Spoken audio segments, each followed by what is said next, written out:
So today is an extremely special day. I am so excited to be here with Melissa Lewis, who, gosh, Melissa, I can't wait for you to share your wisdom. I love your background. I love the organization that Yeah. you are with. Thank you so much for taking the time.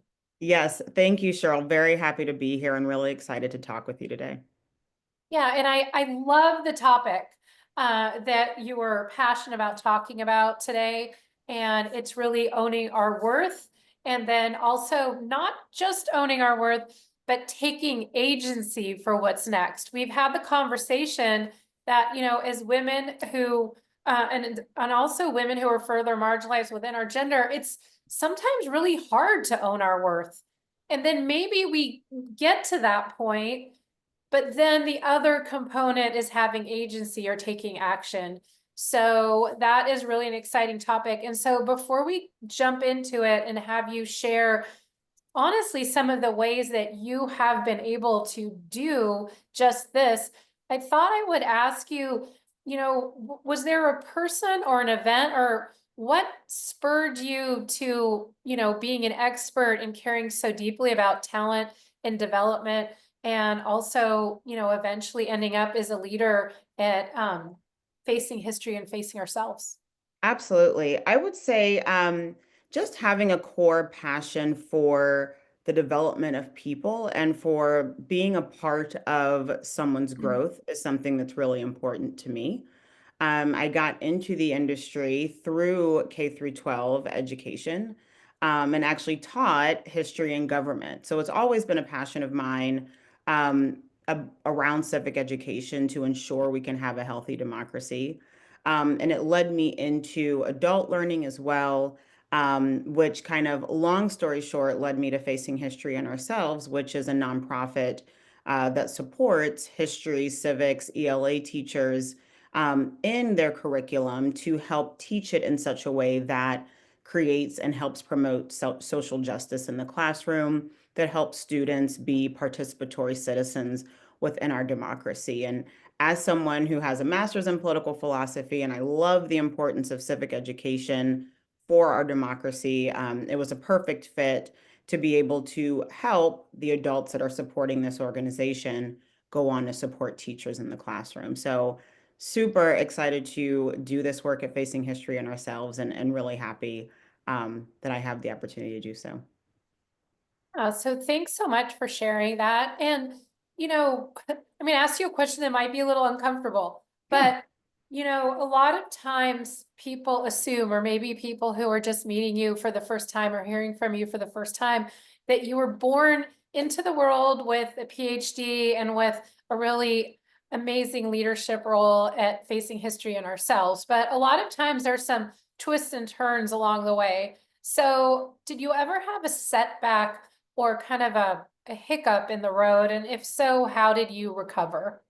Oh my goodness. My road is paved with hiccups and bumps and detours and U-turns. And so getting here, honestly, it's just being honest with myself and being honest with, and we'll talk about it later too, having some agency around what's next in my career. I think as I said earlier, I started out with a master's in political philosophy. I initially wanted to still be in education. I actually wanted to be a political science professor, believe it or not, and kind of learned along the way that I would have more impact in K through 12 classrooms and in the corporate space as well. And so really going through and kind of learning as I go. I tell a lot of people that I manage, you just kind of learn as you go. And even with the PhD took a very long time. I ended up writing the first three chapters three different times. So things were not very easy, but I think the biggest thing, and me and you have had this conversation also, is having that mental toughness and that grit, to just kind of stay true to your course, know what you are aiming for, being honest if it changes. A lot of times as women, we do things that we feel we should be doing, that society wants us to do, and we get to a point sometimes where we have to be honest and say, this actually isn't what I want for myself, and having the confidence to go a different path if that's kind of how you're feeling. Yeah, so it seems like then you have really listened to your gut and your intuition. It's something that I talk a lot about in coaching, because sometimes we get this uncomfortable feeling like we're going along doing the things, Yeah. like we got married, we got a dog, we got a house, we got a kid, but I'm saying that, but also it happens in our career. Yeah. We get in, we get a promotion, we keep going, but at some point there's just this uncomfortableness. And Yeah. so it seems like it's really important, and you really leaned into listening to your gut and intuition. Yes, I always lean into how I am feeling. I think the most important thing in life, especially as we get older, is to do what makes you happy. What makes you happy? What helps you get up and be excited about the day ahead? And I have been determined to live my life that way. And so if there's a time in my life and if there's a career that I'm in, because I have technically made a career change going from K through 12 to corporate education. And that was a hard change to make, but it was a change where I said, I am happy in a certain industry and kind of having the courage to take that leap and enter into another field, but always being true to myself has been key to my career as well. Yeah, and I love that you're saying that. And one question that I always share with clients, and maybe you've already internally known to ask that yourself, is that if we don't listen or make that switch, who are we letting down? Exactly. Exactly. Yep. I like So, to say to myself, if you're living for other people, you're not living for yourself. yeah, Yep. no, I love that. I think that needs to go on a t-shirt. I Absolutely. love that.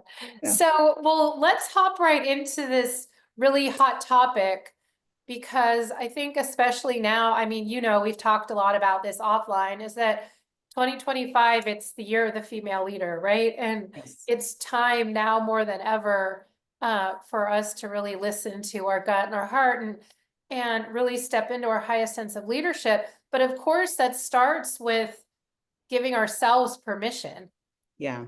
and Absolutely. truly owning our worth, and owning what might be different today than it was yesterday or a decade ago.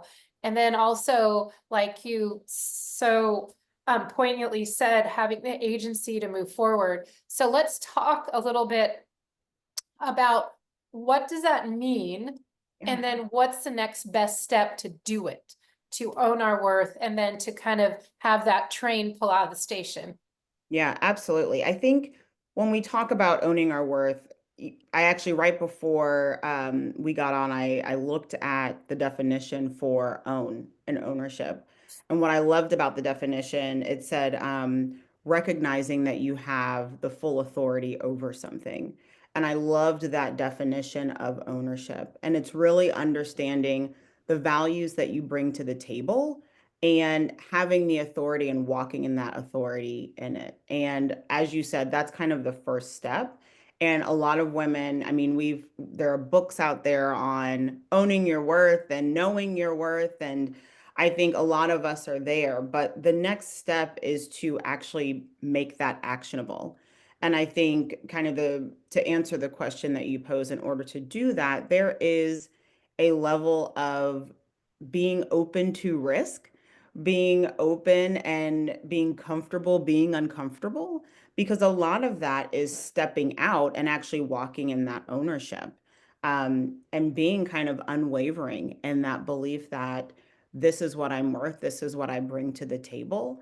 And so there's a little bit of kind of grit and persistence there, which is scary, but it is what's necessary to take that next step and having agency in what's next in your career.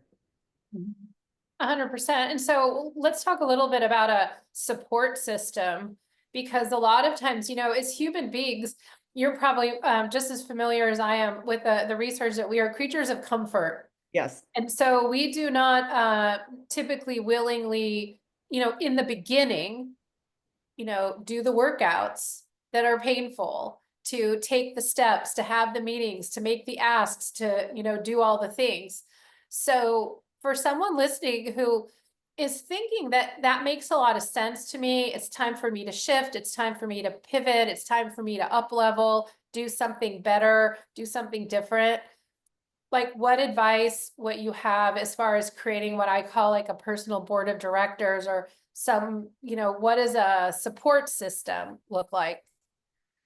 Yeah, that's a great question. I think for myself, I have kind of two different places that I go for support. Of course, there's my friends and my peers that are in the industry. And so going to them and kind of getting their thoughts about different roles that I'm thinking, if it's a shift in my career, what are your thoughts? I think a lot of times your friends and your peers in the industry have a perspective of yourself or of you that you never even thought of. And so they can even tell you a lot of the different skills and values that you bring to the table that you might not have even been aware of. So that's the first kind of pool of support, I would say. The second one, though, and I've shared this with some people, and to some it's kind of shocking, to others it makes them a lot of sense, and that is I get support from people I don't know in the industry.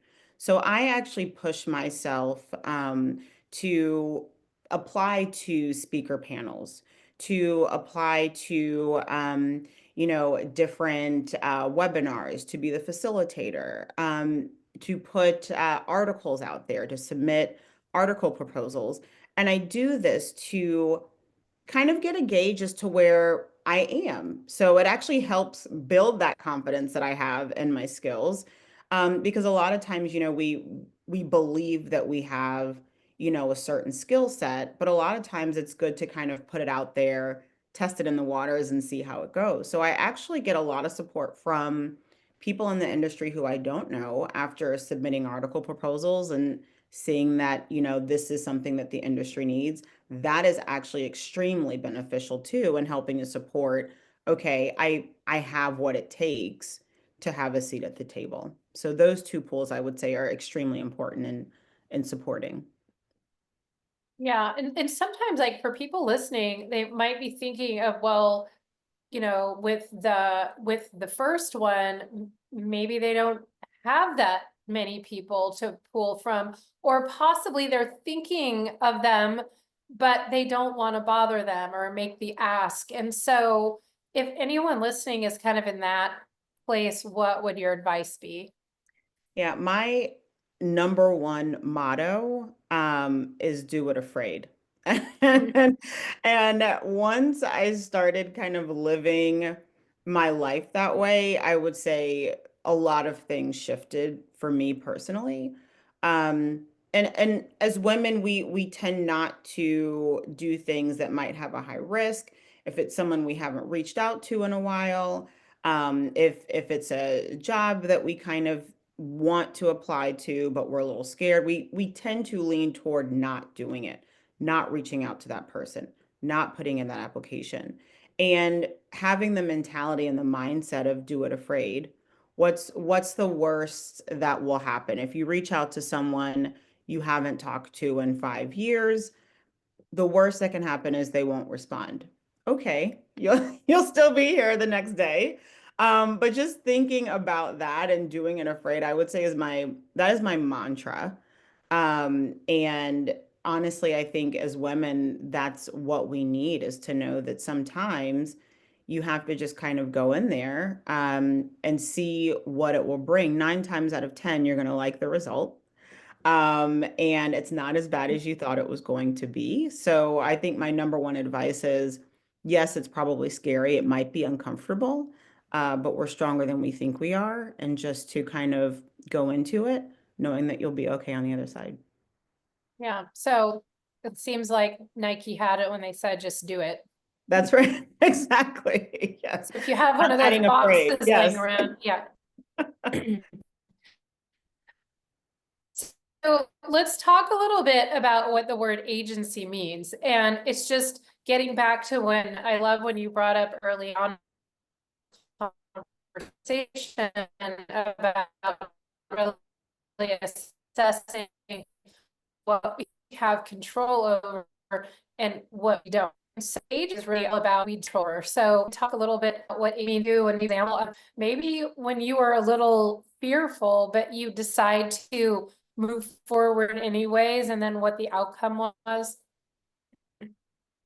Yeah, absolutely. I'm sorry, there's a bit of a delay. So, I would say one experience that I've had with relation to kind of agency and what it means to me, and an example of that is, I would say the biggest example is having the agency to just apply to a title that I felt that I actually aligned with.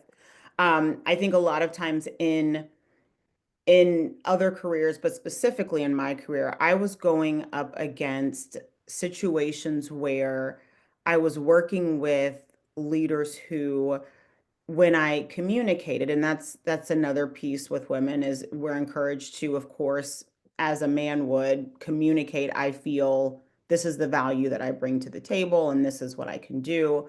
In my experience, I did that a number of times with various leaders. And in my experience, what I received in return was, oh, well, yes, I do think you're great and you do bring that to the table. Let's wait another year. Let's see. I think you're actually doing really good where you are. Let's just see how it goes. That was really what I was experiencing. And my husband and other, people, friends that I have, the conversation's different. It's, oh yes, you have potential. Let's put you in this next role. And so that was the experience that I had was, well, let's see, wait and see, wait and see. And I think there was a point where it kind of got to, I believe this is the value that I bring. Again, as I was saying earlier, and being uncompromising about that. The agency that I took was starting to apply to those roles that I felt I could actually be of value, have impact. And I did it, and it took a while. There were some kind of mental things at play there where you start to believe the things that you are hearing at work. You start to believe the, okay, this is where I need to be. Okay, maybe I'm not ready. Maybe I do need to wait. And you start to kind of get in that mindset. Um, but there was just a day where I said, no, I know this is what I can do. I know this is my worth. And I just started looking at those roles that were one, two levels up and applying to them. And you kind of see the fruit of when people start to, reach out to you for interviews. And when people, it's great when you get to an interview and there's someone on the other side of the interviewer actually recognizing the worth that you bring to the table. It's amazing. And again, you don't get that experience until you take that leap, until you have that agency and you say, I can do this. Mhm. And so do you find that once you you owned your worth and had agency and decided to, and started actually doing it and throwing your hat into the arena, that once you owned your worth, then others up leveled with you? Absolutely. Absolutely. That's one of the first things I noticed um once I actually took that step, is that once I was in those roles, having that initial confidence and having that initial agency kind of bleeds into the role that you're going into. And those around you, those in the room, can also see that confidence. They also are not only see the confidence in you, but they see it in the results as well that you're bringing to the organization. And you kind of just pull everyone along with you, which is great. Sometimes you have to believe in yourself in order for others to believe in you after that. So taking that initial confidence is a huge step, and it kind of starts to project into the work environment that you're in as well. Yeah, no, I agree. And I would agree with everything you said, with the exception of one thing. I would remove sometimes and say, always really for other people to be confident in you, we Yeah, need to be confident in ourselves. So absolutely. that's definitely something to remember. And if you're listening, to really write down, because well, you probably know the research says our words are only 7%, of what other people perceive from us. And Yeah. it starts with what we're thinking, because it drives what comes out of our mouth, our body language, our gestures, and all sorts of things. So what you said is so, so spot on. And so was there, when you shifted from, education to, nonprofit and corporate, was there ever a little doubt in your mind, and how did you overcome that? That's an excellent question. The answer is 100% yes, there was doubt, especially coming out of K through 12. I had some experience in corporate before, so I kind of took a bit of a hiatus and went to K through 12 and then went back into corporate. I would say honestly, the biggest way that I overcame that is exactly with kind of what our whole theme is here today, and that is having an unwavering belief in what I bring to the table. Um, Leaning into not just the experience, the experiences that I had, but leaning into the outcomes that I was able to drive as well, and not letting that be diminished in interviews, in different conversations that I was having, and realizing the things that I have done are impactful and they are significant, and not kind of letting that be decreased in any way and holding on to that, and walking in it, really, Cheryl. And I think that that was the thing that helped me to continue to kind of go into a different industry, is believing these are the skills that I bring, and really being determined and persistent in that. I think persistence is definitely key um, and changing industries and doing something that is kind of new. Um, because you will hit, as we talked about in the beginning, you will hit a lot of roadblocks. You will hit, a lot of U-turns and different, twists and turns. But it's that persistence and that belief and confidence in yourself that will help you get over those and get to the goal and the career that you're looking for. Yeah, and I really want to spotlight something that you just said on persistence. So just in, interviewing and working with, and just, with world-class performers such as yourself, example came to mind of Paulo Coelho, who wrote The Alchemist. He Yeah. got 26 rejections. They thought his book was a silly idea. It had a stupid title. No, no, no, no, no. But he was like, no, he was like, you're saying, very persistent. And he finally got one publisher to say yes. And they said yes. However, they said the title, The Alchemist, was not going to work. It was terrible. And he said, no, this is the title. And finally they said Yes. yes. And this book, I could be wrong, but if I'm wrong with this statistic, I'm not far off. I believe it's one of the most read books, just ahead of the Bible. Yeah. Okay. So Hmm. listen to what Melissa says. If you have something in your gut and your heart that you want to like up level or try something different, and you get a no or two or three or five or 10, just that persistence and unwavering to keep going, and surround yourself with people who really believe in you is so important. I love that persistence.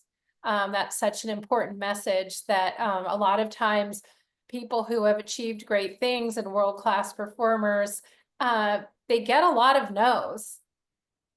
Yeah. Yeah. You get a lot of no's, and the way that I look at it is getting that no just means that there is something that is more aligned for me, that is meant for me, and that wasn't for me. Um, I I take very seriously the idea of kind of being in an organization that is best suited for you. And I think there's some kind of awareness that should be brought to not every organization is best for everyone. And sometimes I look at it as a good thing. If I did not get into a specific role, perhaps that organization was not best for me. And so I look at it as a learning opportunity. There have been times where I've reached out to hiring managers asking, let me know, again, having the doing it afraid, reaching out and saying what could I have done better. So really just leaning into the nose, and just believing in yourself and being completely persistent in what you are here to do and what you bring to the table, and letting that kind of be the fire that drives you to continue on. Yeah, and one thing that really resonates with me about what you're saying is perspective. So you seem to have a very healthy perspective around no's or just them as being redirections. Those no's don't mean no, you are not good enough. Right. It means no, you brought that up. I'm sorry, the internet cut out a little bit. Can you repeat that for me? Sure, I said I just love that you brought up perspective, because just your perspective on no's is so very important, because the no can either mean we can interpret it as we're not good enough, or we can interpret it as I learned something, and the no means that I am not aligned with this opportunity, but I'm closer to something that I am aligned with. So I think that that is really important, and being able to reflect on the value of the no. Yeah, absolutely. And even I look at experiences as learning opportunities. And so even in the experiences where I've been in the interview processes where you get all the way to the end and it's between you and another candidate and you do the presentation and you do the whole thing, and they choose the other candidate. In those moments, that's when I look at it as, okay, I was able to though do whatever the assignment or task that they ask you to do, I was able to learn from this in this way. I think everything that comes your way in life is meant to make you a stronger person, a better person, a more knowledgeable person. And so even when we talk about persistence, I am also persistent in that mindset in why did this kind of happen to me? What am I to take from this experience? And I think with that mindset, you just continuously improve and grow as a person. Mhm. Yeah. And so do you think though that's, I'm going to ask you a question that perhaps I didn't allow you to prepare for, but I think that you're 100% equipped to answer it. But do you think that it's important to honor the disappointment? I mean, and the reason why I ask that is that in my coaching practice recently, it's been with placing CXOs. Okay, Mhm. so in coaching them through finding that next role, what's next, and then going through the interview process, and then having influence in it. And at that level, and like it's it's a job to find a job. Yeah. Yeah. And so, and when you spend weeks, months, hours preparing, going through, sometimes flying and traveling to these interviews and what have you, and then they do pick the other person, do you think it's important to hold space for that disappointment for a certain amount of time, or how do you approach that and metabolize those emotions? Oh, absolutely. Mm. Absolutely. I would say that is step one before looking into, okay, what did I learn from it? And that is something that I do. I give myself the grace to feel. I think a lot of times as women, we're kind of told or meant to believe that having that moment to feel is not always okay. It's okay. And so I allow myself the space to feel the disappointment of that was something that I really wanted. I give myself probably a couple days more if needed. If I still kind of feel a bit, uneasy or unbalanced about it, I give myself the grace to just feel. And when that has passed, that's when I kind of go to what we were just talking about is okay, what can I take away from this? What can I use to benefit me? I like to think about it as and I'm gonna botch the actual practice of it, but there are some cultures where if porcelain or something cracks, they mend the crack with gold. And so I like to think of it that way. Okay, this might have broken me a bit by not being selected for this particular position. However, what can I learn from it? What can that gold be that kind of mends me back together and makes me a better person at the end of the day? So I make sure that I have my time to feel, but then ultimately I like to make sure that I am a better person, that I get something from that situation in the end. Yeah, I love that. And that's really the true meaning of resilience. Resilience doesn't mean not feeling. Resilience means, just like you said, the grace to feel. And I think that's the name of your book that you didn't know that you were writing. Um, but having the grace to feel and then deciding, I like to say decide. Decide actually phonetically means death of. So I think of it as death of any other option. Yeah, So the grace to feel and then deciding, what's next, deciding what you learned, deciding, to move forward. I love that so much. And so for everyone listening, what is a call to action for you as far as, how to own your worth and to have agency towards, what's next? yeah, I would say the call to action is really, honestly, it's the mantra that I was saying earlier in our conversation, and that's do it afraid. If it's going to that second interview after just coming off of, as you were talking about, Cheryl, an interview process that took 1, 2 months, and it's okay, there's another, role to apply for. Do it afraid. If it is reaching out to someone who can help you with that career change, do it afraid. Just do it, even though it's risky, it's scary. If you are at a place where you know without a doubt the value that you bring to the table, it is worth that action and doing it afraid. And I think that is the biggest piece that has profoundly changed kind of my look, my life and my outlook on life. And I think it's that biggest piece to how to take agency is to take that risk and to just do it even though it terrifies you. Um, Normally you will like what you see on the other side, if not always. You're a better Yeah. person at the end of it. I love that so much. And you're not only sharing your wisdom, you're walking the walk. Congratulations on all of your success up to this Thank you. point. And for everybody listening, when your gut and your heart speaks to you and you feel that it's the right thing to do, just do it afraid before your head gets in the way. That's Thank you right. so much, Melissa. And I really look forward to continuing to follow your journey. Absolutely. Thank you. It was a pleasure to be here, Cheryl. Thank you.